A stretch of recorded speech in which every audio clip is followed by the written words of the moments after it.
Alright guys, so here we are inside of my vehicle, and you'll notice the light is just flashing right now at a steady pace, once every few seconds or a couple seconds. And here's how you're going to test if you have a factory alarm.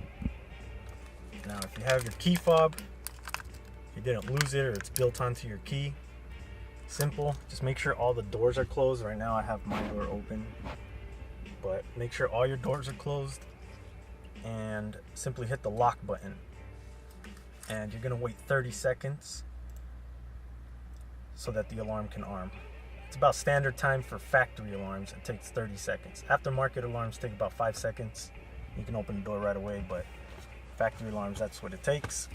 So if you have a key fob, you see it's really easy. So for you guys, just hang out a bit. I'm gonna show you if you don't have a key fob and you want to test if you have a factory alarm. With the door open, now it looks closed, but it's open. All you want to do is hit the lock button and close the door. That's it. Hit the lock button, close the door. So you're gonna see what happens. I'll try to catch them both. You see the light flashing. So lock button, close the door, and now you see it's flashing at a different pace. Now it might actually be armed already, but you want to wait 30 seconds regardless, I would say, just to be safe. On Hondas, for instance, the light will turn solid. It won't be flashing like this. It'll be solid, and I'll try to show you again on another vehicle, but it'll go solid, and then after 30 seconds you'll see it start flashing. So pretty much after 30 seconds, what you could do is just, what I would start with, just to see what kind of protection your car has, is the hood. The reason the hood is because 99% of the time, that's the only thing that's not covered if the factory alarm system doesn't cover something. Apart from that, you're gonna have door protection if you do have a factory alarm, and then you're gonna have your trunk protection in the back. So I would start with the hood. Now, I think it's been about 30 seconds, so I already know my car doesn't have hood protection. I can add it, and I'll probably show you in another video, but just to show you anyway in person.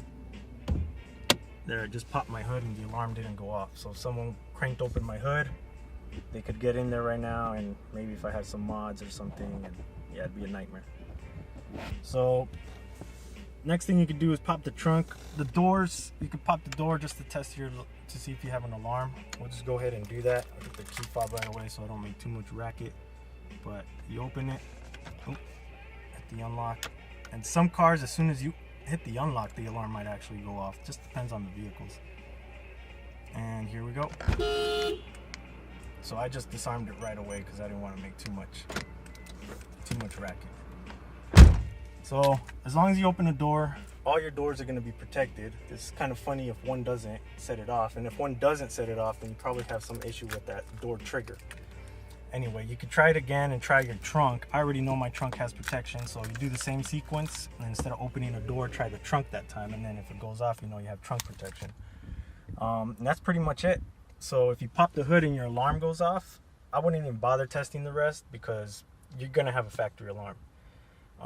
Some vehicles have a dummy light. They just call it a dummy light, and it'll flash regardless. You locked it with your key fob, you lock it with your door, the sequence I just showed you, and it'll stay flashing like that.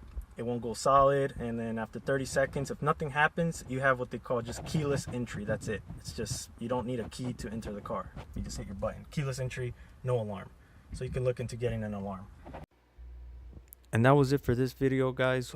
Two things really quick before we wrap it up is to disarm your alarm in case you don't have a key fob. You're simply going to stick the key in the ignition and turn the vehicle on.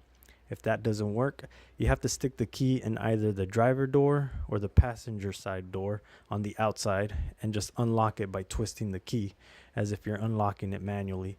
And worst case, if that doesn't work, then the trunk should disarm it. Every vehicle is different, but one of those should definitely disarm the vehicle. And lastly, and that was it for this video, guys. Two things really quick before we wrap it up is to disarm your alarm in case you don't have a key fob. You're simply going to stick the key in the ignition and turn the vehicle